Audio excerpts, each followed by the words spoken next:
प्रभारी मंत्री श्रावस्ती जिले के दौरे पर। नमस्कार, आप देख रहे हैं सनराइज श्रावस्ती न्यूज। बड़ी खबर आ रही है जनपद श्रावस्ती से।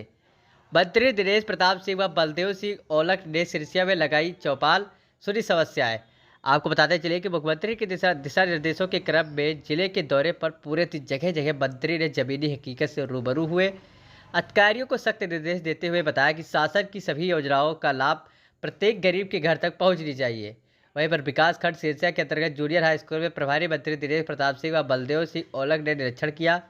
सिरसिया प्रधान इंदु सिंह द्वारा मंत्री दिनेश प्रताप सिंह व बलदेव सिंह औलख को पुष्प गुच्छ देकर स्वागत एवं अभिनंदन किया, जिसके बाद विद्यालय में स्थापित कक्षा 6 से 8 तक चल रहे स्मार्ट क्लास का मंत्री ने जायजा लिया तथा छात्र छात्राओं से मिलकर उनका कुशल क्षेम भी जाना और बेहतर पढ़ाई कर अपना भविष्य संवारने हेतु प्रेरित भी किया। मंत्री ने विद्यालय के छात्र छात्राओं को स्कूल बैग एवं पाठ्य पुस्तकों का भी वितरण किया, जिसे पाकर छात्र छात्राओं के चेहरे खिल उठे। वहीं इस दौरान मंत्री ने विद्यालय में ही आयोजित चौपाल में भी प्रतिभाग किया तथा गर्भवती महिलाओं की गोद भराई भी की गई और विभिन्न विभागों द्वारा लगाई गई स्टाइल का अवलोकन किया। आयोजित चौपाल में मंत्री ने लोगों की समस्याओं को भी सुना और संबंधित अधिकारियों को निराकरण हेतु निर्देशित किया गया। इसी के साथ मंत्री ने विद्यालय परिसर में वृक्षारोपण किया। सिरसिया में बने पुराने अस्पताल के कैंपस में ही पाइप पेयजल योजना का शुभारंभ मंत्री बलदेव सिंह ने किया और कहा कि प्रदेश सरकार द्वारा चलाई जा रही महत्वाकांक्षी योजनाओं जल जीवन मिशन के तहत पाइप पेयजल का आज शुभारंभ किया गया। निश्चित अनिश्चित जन जन की को पीने योग्य स्वच्छ पेयजल मुहैया हो सकेगा। इसके पश्चात मंत्री ने विकासखंड कार्यालय में नवनिर्मित किसान कल्याण केंद्र का निरीक्षण कर जायजा लिया और किसानों को कई राई सरसों के बीज कीट का भी वितरण किया। इस अवसर पर जिला पंचायत अध्यक्ष दद्दन मिश्रा, विधायक रामफेरन पांडे, जिला अधिकारी नेहा प्रकाश, जिला प्रभारी भाजपा राहुल राज रस्तोगी, जिला अध्यक्ष महेश मिश्रा ओम, उप जिलाधिकारी प्रवेद कुमार, बीडीओ सिरसिया राम बरन, प्रधान प्रतिनिधि सुनील सिंह, ब्लॉक प्रमुख अमित सिंह, प्रधानाध्यापक अयोध्या प्रसाद राणा, दीपक केसरवानी सहित अन्य जनप्रतिनिधि एवं संबंधित अधिकारी उपस्थित रहे। ऐसी सभी खबरों से जुड़े रहने के लिए हमारे चैनल को सब्सक्राइब करें और घंटी के निशान को दबाना ना भूलें, जिससे मिल सके आपको हर अपडेट। के द्वारा निरीक्षण किया गया है, क्या कुछ खामियां मिली हैं, क्या कुछ निर्देश दिए गए हैं? देखिए, पहली बात तो निरीक्षण नहीं किया गया है। ये विषय जो संदेश जा रहा है, मैंने केवल निरीक्षण नहीं किया है।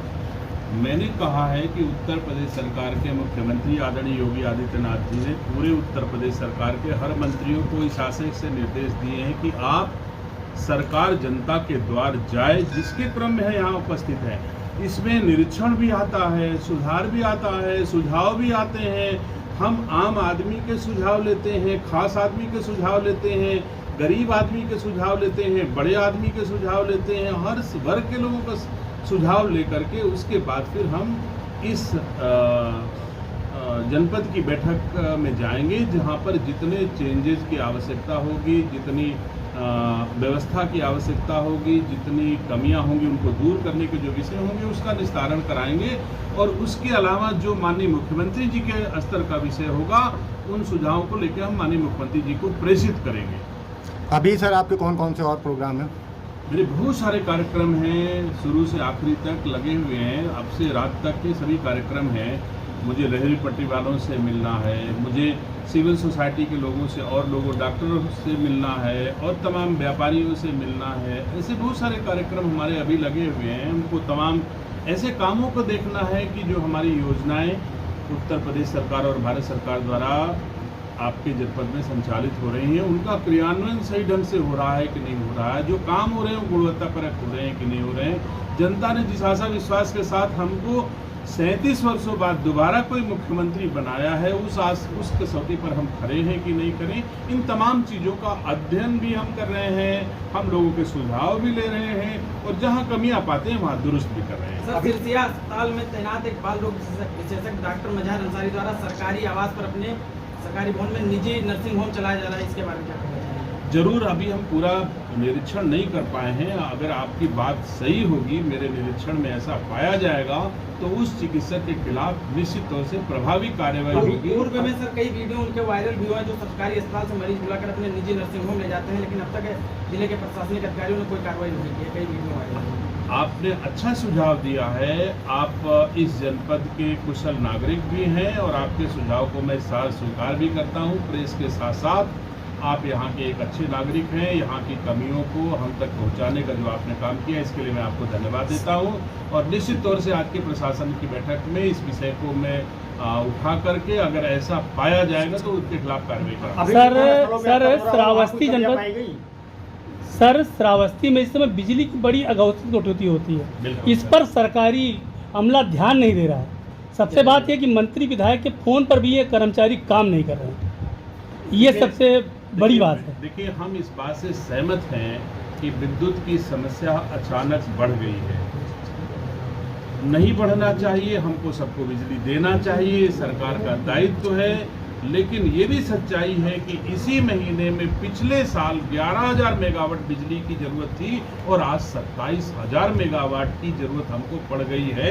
अचानक तो इतने संसाधनों की बढ़ोतरी करना, जैसे कोरोना काल में अचानक कोरोना की बीमारी आ गई तो हमको संसाधन जुटाने में हमको वक्त लगा है, तो उसी भांति इसमें भी हम संसाधन जुटाएंगे और अगले वर्ष से हम 27,000 से अधिक विद्युत आपूर्ति के लिए सक्षम हो जाएंगे। फिर अब कभी कोई दिक्कत लोगों को नहीं आएगी। इसी समय आपको दिखाई दे रहा है कि आपके बाइट के दौरान भी बिजली चली गई। ये कोई बात नहीं है, मैं कह रहा हूँ इस चीज को, मैं इस बात से सहमत हूँ और आपको भी इस बात से सहमत होना चाहिए कि आज की तारीख में अगर मैं ये कह रहा हूँ कि 11,000 मेगावाट विद्युत इसके पिछले वर्ष इस महीने में आवश्यकता थी, आपूर्ति की गई थी और 27,000 मेगावाट बिजली की आपूर्ति इसी महीने में एक वर्ष बाद की आवश्यकता पड़ेगी, तो ऐसे दिन हमको देखने पड़ेंगे। लेकिन इससे हम सबक लेते हुए अगली अपनी तैयारी पूरी कर लेंगे कि भविष्य में अब चाहे 27,000 की जरूरत पड़े और चाहे 30,000 की जरूरत पड़े, हम अपने संसाधन को बढ़ाएंगे जिससे जनता की समस्या न पड़े। अभी गौशाले का भी निरीक्षण किया गया है और जो है इस समय बहुत सारे गौशाले बनाने के भी रोड पर तमाम सारी गाय माता दिखाई पड़ती है, इसको लेकर क्या करना है? निश्चित तौर से लगातार प्रयास है। आप खुद अवगत होंगे कि कितने गौशाला पहले से बन रहे हैं। क्या इतने गौशाला पहले से थे? आपको भी पता है नहीं थे। और अगर कहीं 5 गौशाला थे और आज हम वहां पर 127, 128, 130 गौशाला आप बना चुके हैं, तो इन निराश्रित पशुओं को, इन निराश्रित गौवंशों को नियंत्रित और संरक्षित करने के लिए सरकार किस स्तर का प्रयास कर रही है।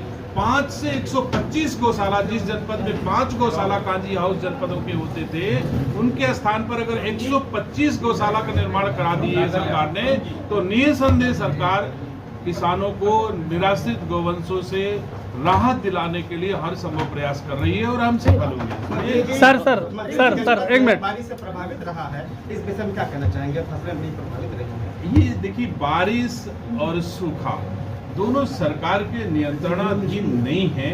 बारिश होगी तो बारिश से जो स्थितियां उत्पन्न होंगी उसका सरकार उस पर प्रयास करती है लोगों को राहत पहुंचाने की। सूखा होता है तो प्रयास करती है। उत्तर प्रदेश सरकार लगातार वाच कर रही है किन जनपदों में औसत से अधिक बारिश हुई है, किन जनपदों में औसत से कम बारिश हुई है। जहां औसत से कम बारिश हुई है वहां का इंतजाम सरकार अलग कर रही है, जहां सामान्य बारिश हुई वहां का इंतजाम अलग कर रही है। तो सरकार क्रियाशील है, सक्रिय है, लोगों को राहत पूरी तरह से दे रही है और जिसका ही परिणाम है कि उत्तर प्रदेश में 37 वर्षों बाद दोबारा सरकार बनी है। सर, लोग आपसे चौपाल के माध्यम से बात करना चाहते थे, आपने चौपाल तो छोड़ के चल दिया, मगर उनसे बात नहीं हो पाई, लोग एप्लीकेशन लेके बैठे हैं। मैंने चौपाल में विस्तृत बात की है, विस्तृत आने का कारण बताया है और ये भी कहा है कि मैं रात तक इस जनपद में हूँ और नहीं रहने के बाद भी इस जनपद का मैं प्रभारी हूँ। हमको कोई खबर कर सकता है, इसमें कौन सी बड़ी बात है? आप जागरूक नागरिक हैं सिरसिया के, आप मुझे खबर करिए। आपसे तो मैं पृथक हूँ नहीं, आपसे डिस्कनेक्ट में हो नहीं सकता। आप हमारा नंबर पकड़ोगे, मुझे फोन करोगे, आप कहिएगा सिरसिया की समस्या, मैं उसका निदान कराऊंगा।